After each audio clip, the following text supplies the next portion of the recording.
I'm Amy Jo Martin. Welcome to the Why Not Now show.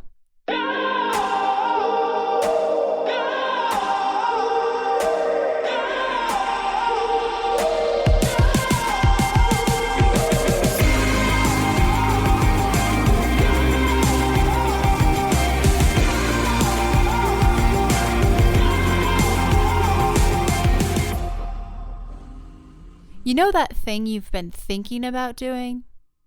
Yeah, that one. Why not now? Have you ever actually taken the time to ask yourself, what's stopping me? Let's talk it through. This is your chance to give that idea the attention it deserves and take action. Each episode, I have a chat with a fascinating person, from entrepreneurs to athletes, celebrities, my parents, rocket scientists, and all walks of life. We talk through a critical time when they've asked themselves, why not now? We dissect that day or even that moment, step by step.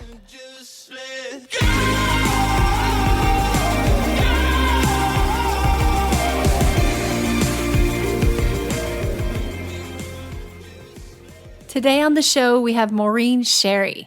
Maureen spent 12 years on Wall Street. She was the youngest managing director at Bear Stearns, and she has quite a few stories to tell about how she navigated through the mortgage crisis and the frat party bro culture environment while being a mother, a wife, and the sole breadwinner of her family. Her story is so interesting, and her book is, that Reese Witherspoon has optioned her book to become a movie, and Reese herself plays Maureen in the film. Maureen's story is equal parts comical, shocking, educational, and just fascinating. This episode is just as much for men as it is women, and it just shines a light on the reality of a lot of cultures and some of the shifts and the changes that are happening.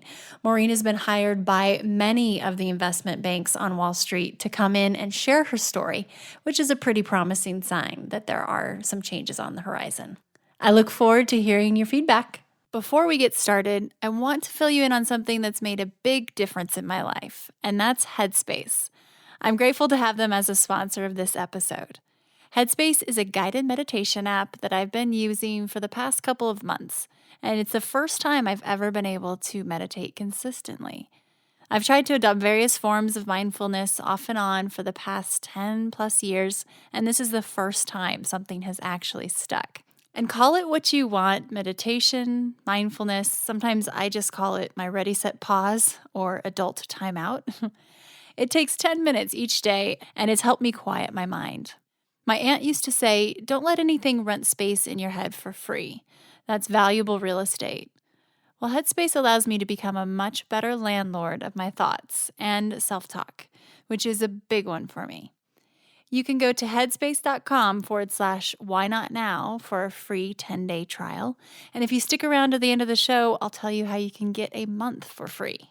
Welcome to the show, Maureen. I'm beyond excited to connect with you today. And after reading your book, I just can't wait to dive in. How are you doing? I'm doing great. And I love the format of this and I love what you're doing. So thanks for having me. Absolutely. Absolutely. So for everyone to kind of better understand where you are at this point in the last several years, this journey you've been on, do you mind kind of recapping in a brief synopsis of where things are, what you're doing right now? Yeah. My story is I worked for a long time on Wall Street. I had a fairly successful career. I was a managing director of a major investment bank and grew increasingly frustrated with the environment I worked in, and especially from something I witnessed, which was that women could really do quite well up to a certain level, and then they would leave. And, oftentimes we hear, oh, women are leaving to raise families. And that was the cause that's always given as being the excuse that Wall Street loses so many good women. And that was not what I witnessed at all. I felt they were leaving because great frustration, lack of career mobility, and also because they worked in an environment that was particularly stressful from a bro culture point of view. So anyway, I left that job, and I thought I at the time, was very interested in other things in my life, which was, I have 4 children now. At the time, I had 2, and I just felt like different things were more interesting to me, including the fact that my husband had left his job to open charter schools because the charter law had just passed in New York State. So I thought that seemed like great. I'm going to help him with this endeavor. But I always kept coming back to this story about why is it now so many years had seemed to keep going. The mortgage crisis happened. And I still saw this very anemic growth in women's positions on Wall Street, and wanted to take a lot of the things that, yes, I had experienced both in that environment and throw in a lot of the domestic stuff too. Like, so many women now are sole or primary breadwinners of their families. That number is up to 40% in the U.S. Families with children. 40% of those households have women being primary or sole breadwinners. And I had never really read a story about an ambitious woman in that position and how she sort of juggles it all. And I wanted to do so with a bit of humor. So I started writing this book and kept coming up with people saying, well, it's sort of an unprintable book. It's sort of Wall Street's got such deep pockets, and who's going to want to publish something like this? And so I would, put it aside, and I do love writing. So in the interim, I went and wrote a children's mystery for middle schoolers called Walls Within Walls. But this was the story that kept nagging at me. And so I finally finished it and eventually sold it, and have been very, very encouraged, by the reception I've gotten from it, to the point where I almost feel like it's a movement of transparency, from Wall Street, because many of the places that have asked me to come and speak, I was expecting to be at bookstores and libraries. And besides that, I've had many more invitations to come to investment banks and hedge funds and private equity firms. Good. That's encouraging. It's been really encouraging. And I think what I can offer is I'm not from one side or the other. I'm sort of able to go in and say, look, I did this research. I was able to speak to women where they could really speak freely, where they didn't have to feel like, there's going to be some repercussions for me being so open. And instead, and also men, I spoke to a lot of men who described their frustrations. And so I can go in and talk about both sides of this. And I have no real axe to grind, except I'm selling a $20 book, Well, in that book, the name is Opening Belle. And once again, I'm excited to dive into some questions about the book, because it's so highly entertaining and also kind of shocking in certain ways, but not. But before we get to that, and thank you for sharing a little bit about your story, let's get to the first why not now question. So what would yours be in terms of a time when you had to ask yourself, why not now? And I'm sure there are many, but please share. Yeah, Amy, I just feel like at very difficult times, when you have a very important decision to make, I used to try to make lists, pro and con, or weigh certain bullet points on my list with a certain number, and then add them up and see which decision made more sense.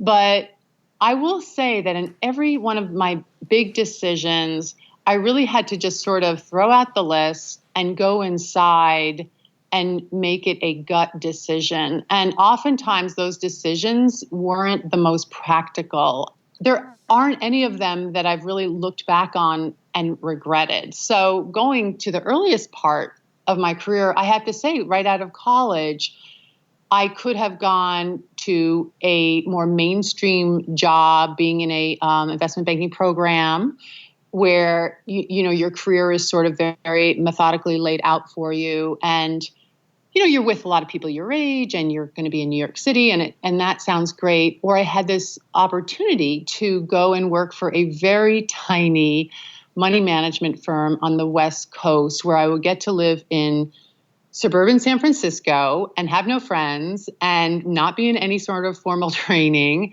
But the pull for me was to be in the outdoors and to kind of have to struggle a little bit more, to sort of have a career that I would have to really be asking for help. I knew, to get other people I worked with to explain things to me, to be in I had never even been to California before that, and to have to be more, it would be more of a struggle and more of a challenge for me. And yet I was intrigued by being so uncomfortable and to be so, maybe in a place where I would just get to have to stretch myself more.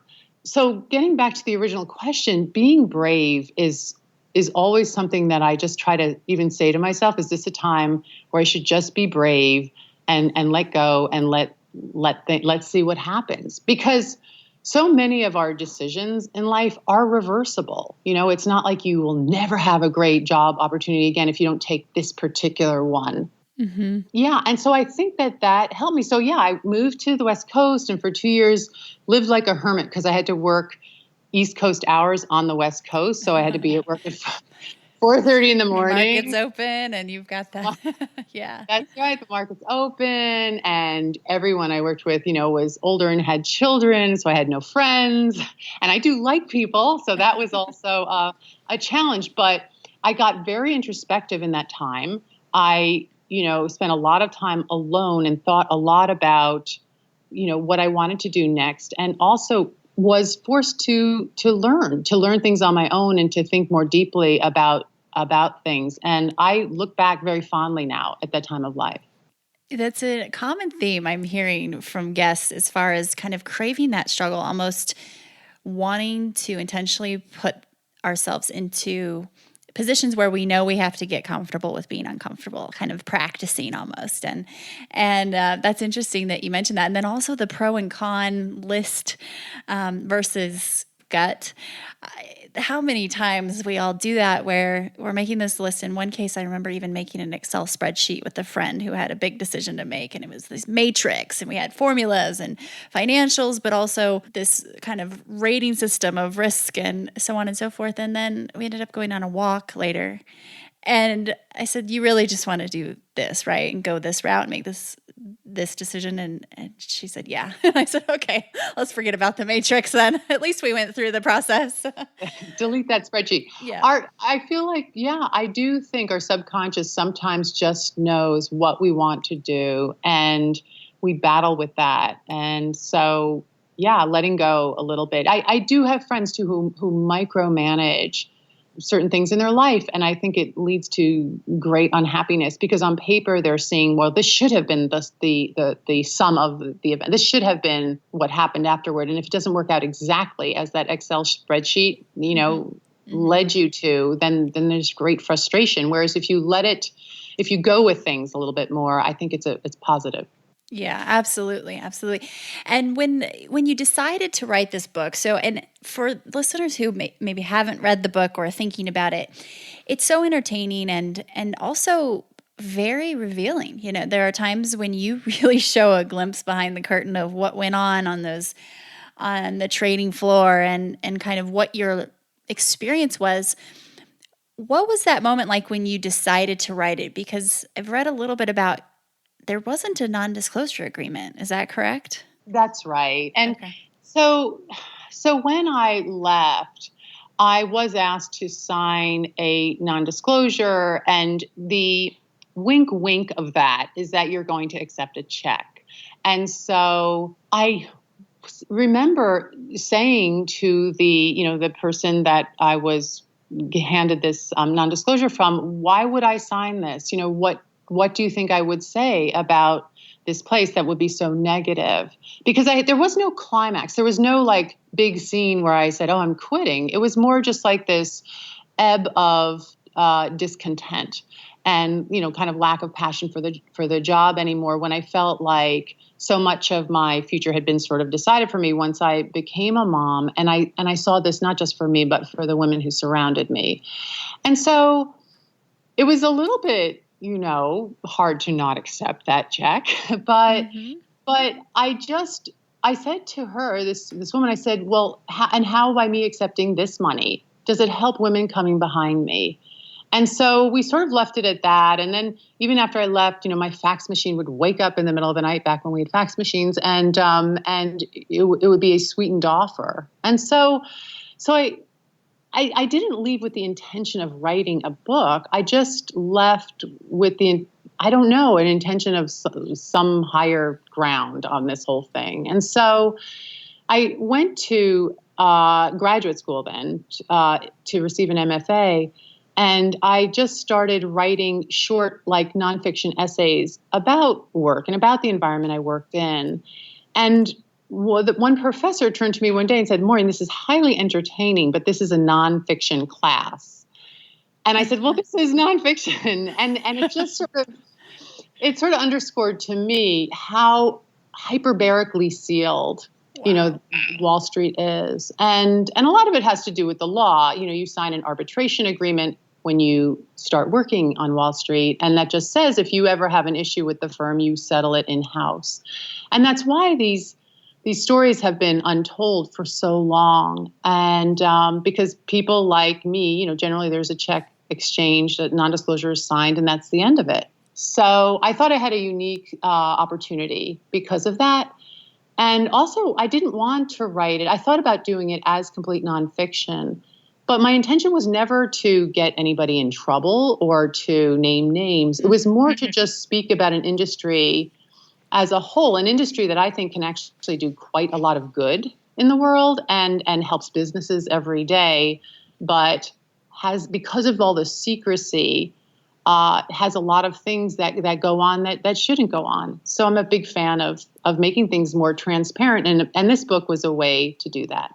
Well, and I think you're achieving your goal if you're being asked to come in and share your story to the exact audience that you used to work within, right? So it has to feel really productive in not only sharing your story, but also getting that interest from the individuals and just entities where you feel that, the story is probably going to be the most impactful. So that's awesome. And I mean, the quote, by accepting this check, how is this going to help women behind me? If that isn't the most badass statement I've ever heard, I mean, look at you. Felt really good, but it was an expensive statement.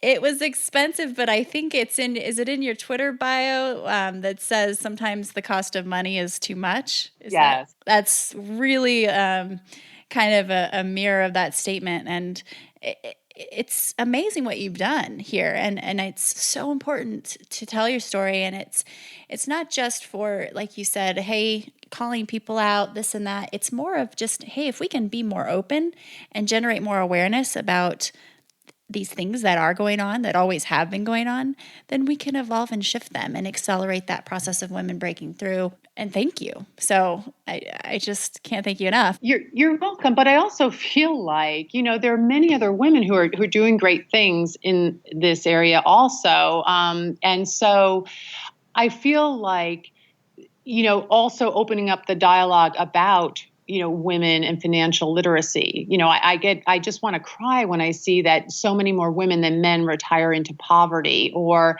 with women now being primary and sole breadwinner in many households, that, where does this lead us down the line if Wall Street and finance and investing is still something that's almost sort of taboo to women or seen as being maybe unfeminine, or where women are so underrepresented.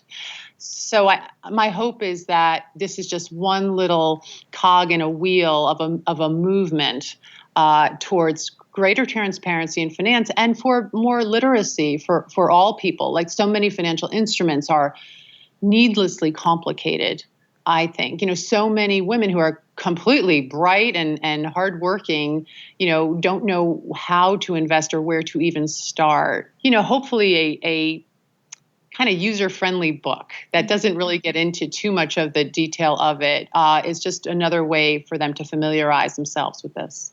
And there were times where I had to remind myself that this is a real story. Someone lived this. And then just the comments, like when colleagues would ask you, how long are you going to keep this kid job thing going? those meant that, different mentions and specific stories at the holiday party with your child's gift being thrown around kind of in the mosh pit. Does one come to mind that you can share with us? Because there are so many, and there are these moments where it's just like, wait, that really happened? Yeah, I've been more amazed by the feedback to the book and the stories that were shared with me, and some of them being far more outrageous than anything I even experienced. So, Really?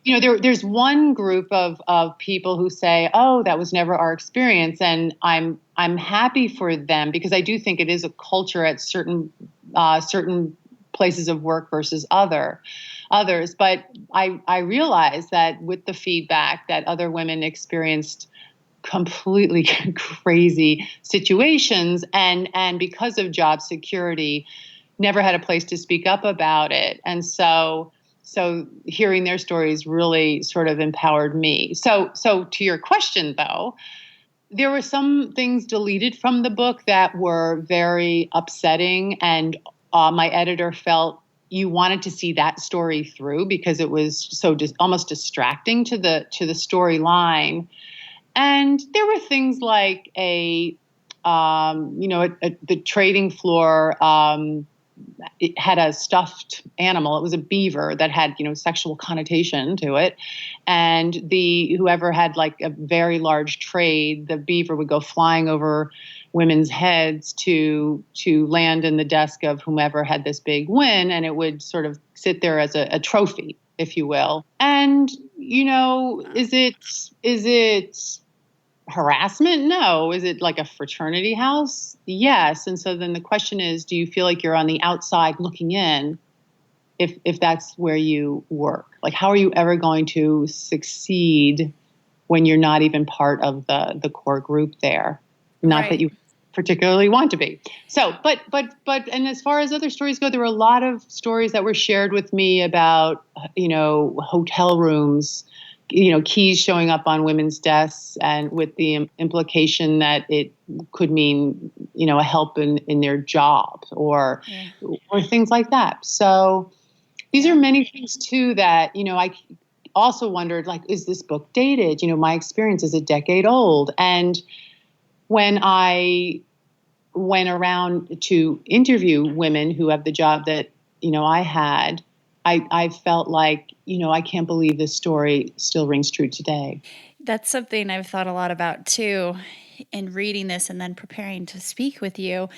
Thinking back to a few things in my past, and would I have done things differently now? And one of the things that came to mind was I worked in an ad agency about 15 years ago, one of my first jobs out of college, and we had this creative director who was total stud, a little bit older, but he was straight from Mad Men days on Madison Avenue in New York, and he was pretty famous creative director. And but very old school. And on Halloween, he dressed up as a male chauvinist pig. So with a pig nose and a whip and the whole thing. So he jokingly then proceeded to snap his whip at a college student intern on the butt who was dressed up as a sassy nurse, and she was my intern. And she came to me and she was crying and she was asking for advice. And she was considering going to HR. And what I told her was she needed to learn how to play the game. And if anything like that ever happened again, tell him directly to his face that that's inappropriate. And he'll be shocked that you spoke up to him. But I advised her, don't take this to HR because I think it will backfire on you. And he has so much influence and power that you may not get the job that you want here. And now I think back to that advice and I kind of cringe, of course, and I think, shit, would I have said something differently if I could go back? And honestly, I don't know. There have been so many times in my career where I kind of just felt like I had to play the game. It wasn't that hard, and I didn't feel, and many times, it's just part of the process. But it shouldn't. You shouldn't have to. But I didn't really even think about it at the time because I just thought, well, this is the way it is, and I had to kind of just do it the man's way, be and even overcorrect and kind of be a much more bulldogish and rough around the edges. But what are your thoughts on that now? Do you notice as you go back and speak with some of the individuals who have the position that you used to, do you think that still rings true, that they feel they need to be that way, or is that shifting? Yeah, I think the team player is always applauded, in an environment like that. And so if you're going to be the squeaky wheel, you're right. You'll be ostracized. And so I feel like younger women than myself were this was something that was more discussed, and they were more sensitive to anything that was disparaging or anything in their workplace that they felt was harassment. And yet, so they know this, and I will say the men too have been more schooled or more educated in this than, say, the Mad Men days. But it's interesting to me how most places now, many large workplaces have harassment seminars or some sort of workshops once or twice a year.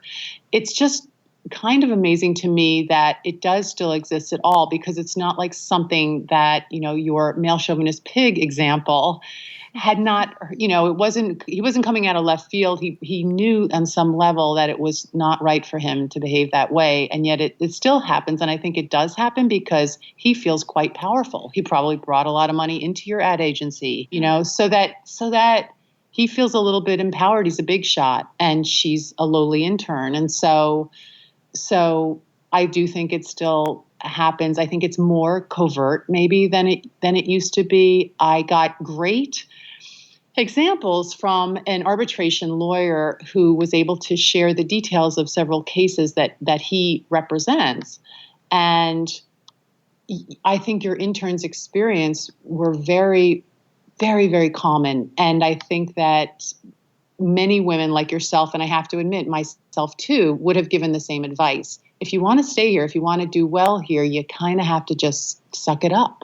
So much of this conversation we're having, I encourage men to listen to, especially men in leadership positions, because the last thing that I want to happen, and I believe probably you too, is just, this is not a bitch session by any means. But if we look at the research and we start to look at the data of strong women leadership and what that does to impact the bottom line, that's usually the conversation that gets the attention of the leaders within companies. And it's all related. And I think just that education element is so key. So I really hope that, we're not tuning out any men in this discussion.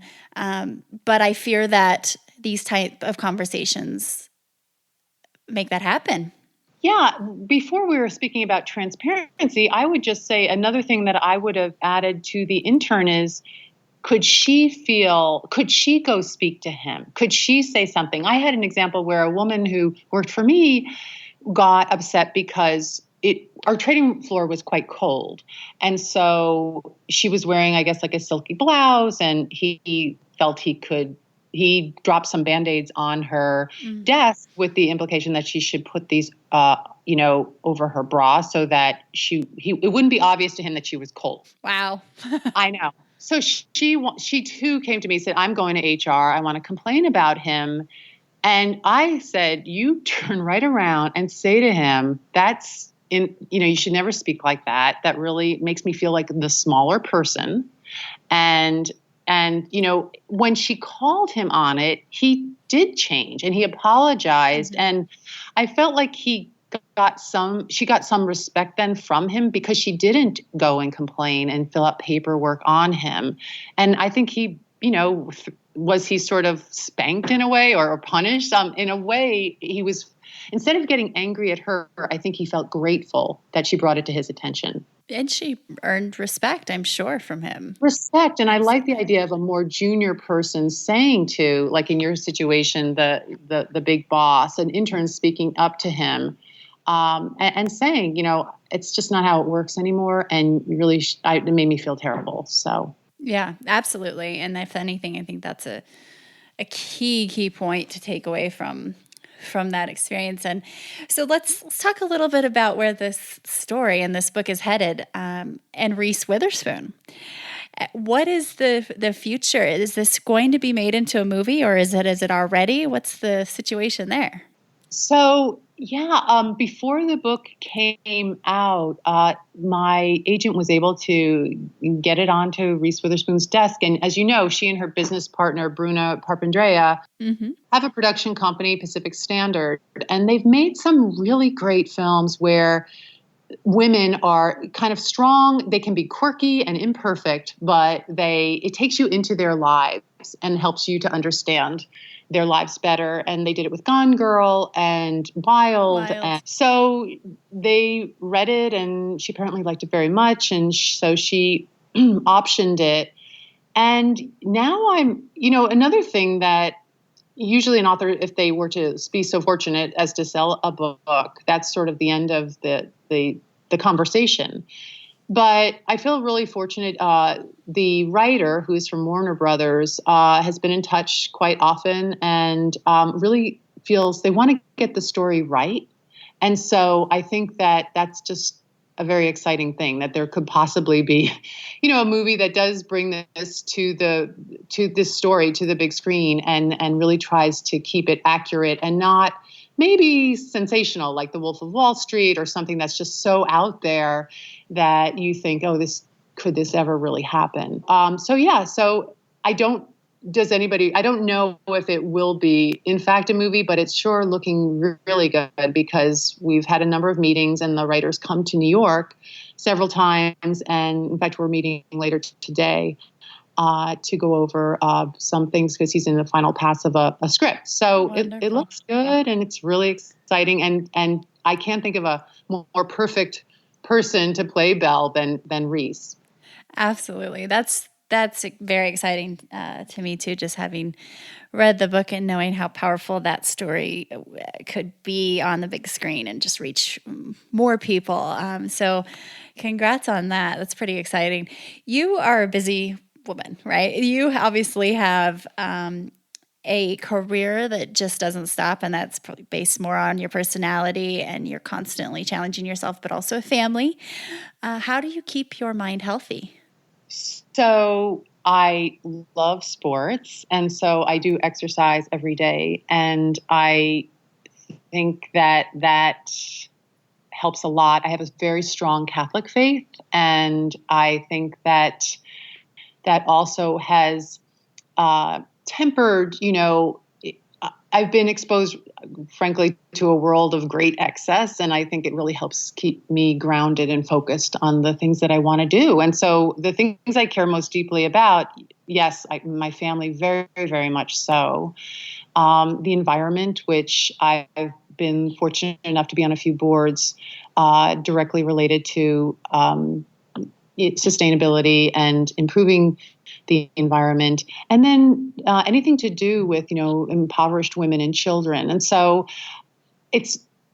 I feel very lucky also that I've had the background I had with a strong financial background. When you go to be involved in philanthropic efforts, it just helps so much to bring that sort of expertise into the room and to help come up with plans of action. And so to keep myself healthy, I would say always feeling, engaged in whatever work it is that I'm working on, and to also, have the very lucky side of my life is that, I have 4 children who keep me on my toes.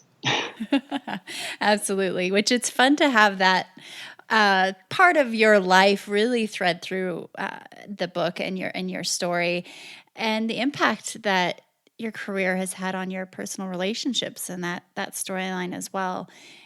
So thanks for being transparent about that as well. When it comes to meditation, do you meditate? Have you tried meditating? I used to think, why can't people meditate while they're doing something else, which just shows you. Yeah.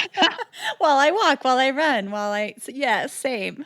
And then I said, well, I pray, and isn't that meditation? And so I then got that app, Headspace, and I did it for a different reason. Is because I get on a lot of airplanes and I am not a good flyer. I'm one of those nervous people who's like gripping the arm of the chair when they're flying. And so a Headspace app really helped me just kind of like temper my breathing. And then I got further and further into it. And I found that if I meditate first and pray second, it just feels it's just a very nice flow. And I feel like my head is all clear. And then to do things like write or to work or whatever else it is I'm going to do, I just am in a much better position to do it.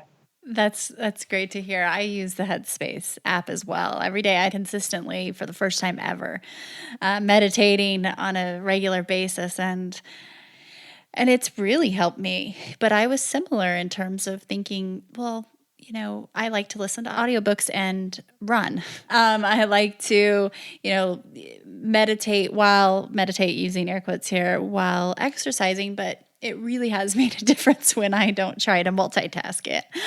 Imagine that, right? Go figure. I used to think I could drive. Why can't I drive and meditate? I've tried that too, actually, yes. You have to keep your eyes open, definitely. But so that's interesting, because a large majority of the guests on this show have also either recently started meditating or have been for a while. And I think it's kind of amazing to hear. I think it's the Dalai Lama that has said, if every 8-year-old would learn to meditate, we could solve violence in the world within a decade. Can you imagine? So it's pretty. I can imagine. I do. I just one day a week, I work for just a half day in a charter school in Harlem, and the school doesn't have a gym or outdoor space. And so we tried once to do some yoga. We were very space constrained. And that seemed to go over very well. And then we tried, I wouldn't call it meditation, but some breathing exercises before we start things. And I think the Dalai Lama has nailed that one. So as it relates to Why Not Now, you've done a lot in the last several years, just your entire life and career. You are a professional why notter. So what's something that you've been thinking about doing, maybe considering that you haven't done yet? And let's talk that through a little bit and maybe dissect the next steps and what it will take. I'm embarrassed to say that when I think of that question, I get a list. So that almost shows you the hyperactivity of my brain sometimes. And but I don't think that's a good thing. I think that, there are several projects that I have been working on that, as you know, sometimes a real strong push to the finish is what you need. And for whatever reason, I'm hesitating there. But one simpler idea that I've had that I have not acted on is to take the many responses from not Wall Street women, but women from many, many walks of life who have shared stories and shared ideas about how they thought their workplace could be better, could be more productive, and that they seem to send me these messages or emails mostly because they feel it's a safe place. And so I keep thinking that I'd love to start some sort of a blog or do some place where I could just post these things in a really approachable way so that it would be a teaching place for people who run businesses or work in other businesses that want to see what the rest of the country is experiencing in the workplace. That's cool. So it's kind of a simple concept. It's the execution that I haven't gotten accomplished. Did you determine whether or not you would keep these anonymous, or would they actually be from the author of the? So it would be up to the person submitting, but I think mostly they should be anonymous because there should be no repercussion. Mm-hmm, mm-hmm. And that, that almost makes it even less complicated in terms of getting started, because you don't really have to worry as much about the potential repercussion or legalities of something. And so basically it's curating in a teaching place, online destination. You're curating these powerful stories that you've been put kind of at the hub of, because people hear yours and want to share theirs. It sounds like it could be, it's one of those things that could be fairly easy, that also we push down on our list because it's just another thing. Do you think it's just time that's keeping you from doing this, or is there another barrier? Yeah, I think it's figuring out the format. I also want to make sure that it's factual. And so that's the other worry, is that I wouldn't want it to be a place where you're starting to get some fictional or really, just stories that are just not true, or maybe they're greatly, greatly exaggerated. So fact checking in a way, a new form of fact checking. Yes. Gotcha. Well, let me know how I can help, or I'll be thinking about it for you too, because I'd be happy to. It seems like a fairly easy component digitally, and when it comes to the technology, it's just more of that background, like you said. So the ability to hold the author accountable while being anonymous and make sure that it's legit. Very cool. And then it has a positive bent to it. That's like, how can this be better? Or that this, in other words, just not a place to harp and to, right. Yeah, but that because I do try to not ever criticize unless I think I have a better plan. Yes. Oh, yeah. So the case studies, and kind of a little bit more methodical way of using stories to create change, positive change, and having solutions. But you could probably also pull some data, just even qualitative, out of these if you get enough. There was a TED Talk I listened to. It was actually an NPR TED Hour, where this gentleman, I think he provided a mailing address, and he let people just mail postcards with secrets, or just letters that shared their secrets. And this is completely different from what you're talking about, but it was so therapeutic for people that he would get thousands and thousands, I believe, a week. And the amount of just the sheer volume that you could potentially receive, and if there was a way to either digitize or start to call out some of the similarities of the stories, you could probably start really gathering some research and data behind it as well. So very cool. Now I'm all excited. I want to help you take the next step. I'm going to follow up with you and see how you're doing down the road. Very cool. Well, just a few final questions, just the rapid fire. What are you reading right now? Oh, I just finished last night with my daughter Watership Down, so that's an oldie. And then I also just finished a few days ago, is it When Breath Becomes Air? Oh, how was that? It's excellent. Okay, I keep hearing about it. And that's fiction, right? When Breath Becomes Air is a nonfiction story about a surgeon at Stanford who, in his mid-30s, is diagnosed as having advanced lung cancer, and it takes both the spiritual and the medical sides of the story, and it's I don't want to tell you how it ends, but sure. It really it made me more thoughtful. So it was good. That's good to hear. Quick note about fiction versus nonfiction. I've just started reading a little bit of fiction, and I consider your book nonfiction, but it's in the middle, right? Technically. But my philosophy has always been, what keeps me up at night. One of the things is, am I spending my time in the right way? Am I getting enough out of, the day and being able to make enough of an impact? And if I read fiction, that's a waste of time, which is, I know, completely silly. And there's so many people who are cringing when they hear me say that, but I just think, well, I don't have time. Right. And I've started reading it a little bit more, especially before bed. And I've heard Tim Ferriss, who is a gentleman, I listen to his podcast. Me too. I have One. Yeah. Yeah. Oh, I can't get enough. I've met Tim on a couple of occasions and hope that he will come on the show.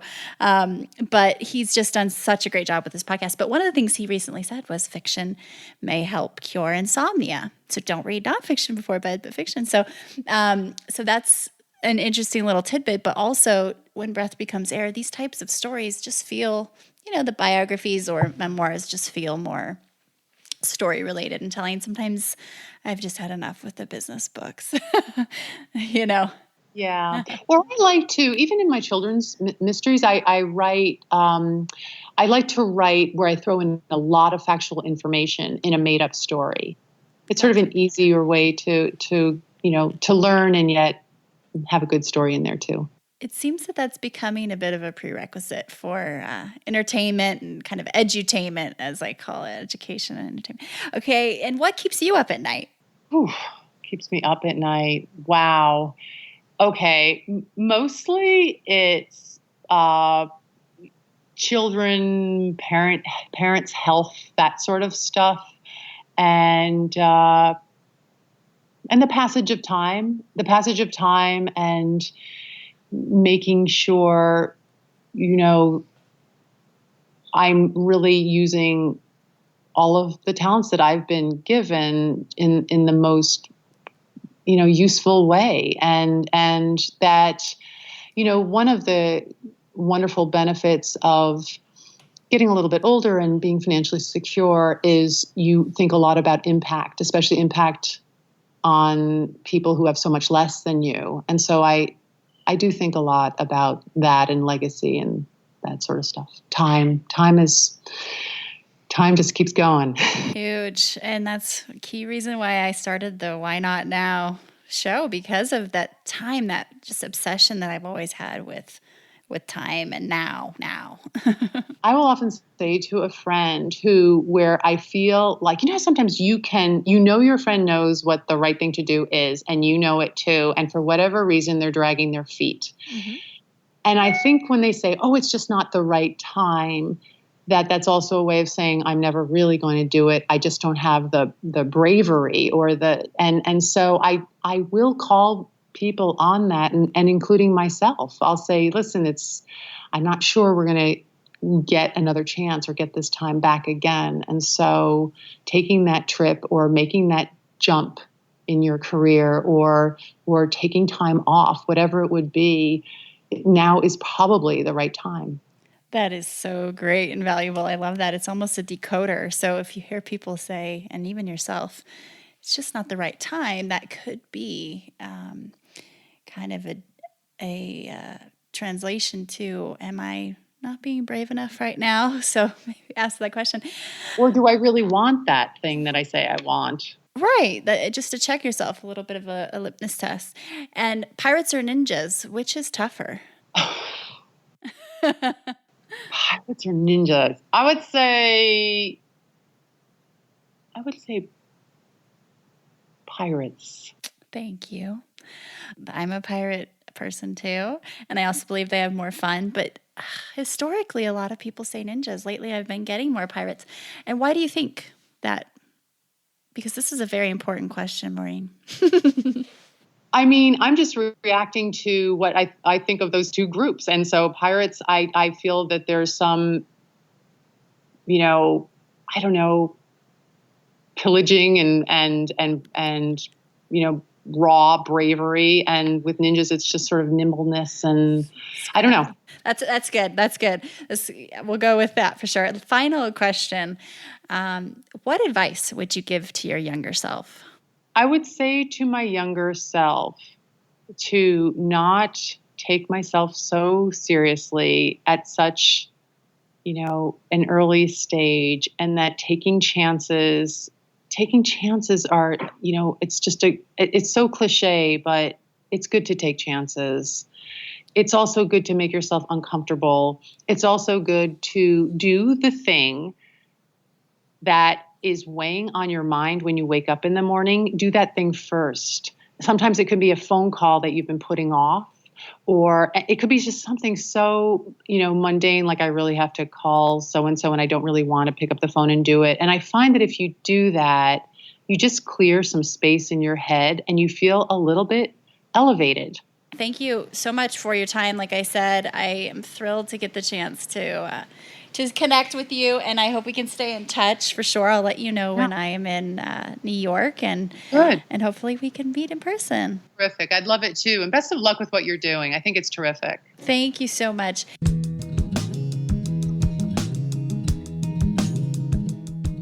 One of my favorite lines from Maureen is that sometimes the cost of money is too much. Can you imagine if she had signed a non-disclosure agreement and she wasn't able to even talk about any of this? Pretty noble move to pass that one up and say no thanks to the paycheck and be able to take her story and her experience and share it with others to hopefully make progress. And as a reminder, the name of Maureen's book is Opening Belle. It is currently out in hardback, and it will also be out in paperback at the end of this year. I was on the road traveling this last week, and I was wearing my new Why Not Now shirt. Shout out to Erin Bailey. Thank you so much for sending that to me. And I thought it would be kind of fun to wear it to the airport and wear it while en route. So here I am with this shirt on, and I proceeded to use Instagram stories to ask people their why not now, just random people I was running into. The first one was my Uber driver, and I asked him what his why not now was, and he said, I just did it. And he proceeded to tell me about the story of how he and his family are from Brazil, and he had lost his job. And that forced him to figure out what he wanted to do next. And he decided he wanted to move to America to have a better education and more safety for his family. And so I asked him, I said, well, was there a moment when you knew that you were going to make this change and you decided? And he said, yes. He said, the moment I lost my job. And so here he is now. He lives in Santa Barbara, and his family is much safer. His kids are getting a better education. And it took him losing his job and learning English before he made that change to come to America. So if he wouldn't have lost his job, he wouldn't have asked himself, why not now?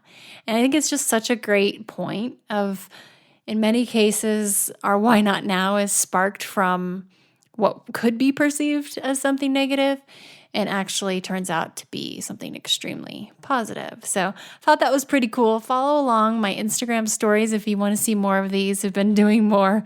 One resulted in this young man who was doing kind of eye mask makeovers in the airport. And I stopped him. I talked to him about his why not now. He said it was skydiving. We figured that out, set a plan, and he is now on his way to skydiving. So you never know what you'll run into, but if you follow along at Amy Jo Martin on Instagram, check out Instagram stories, you'll see these shenanigans that I'm having, kind of woman on the street, what's your why not now moment.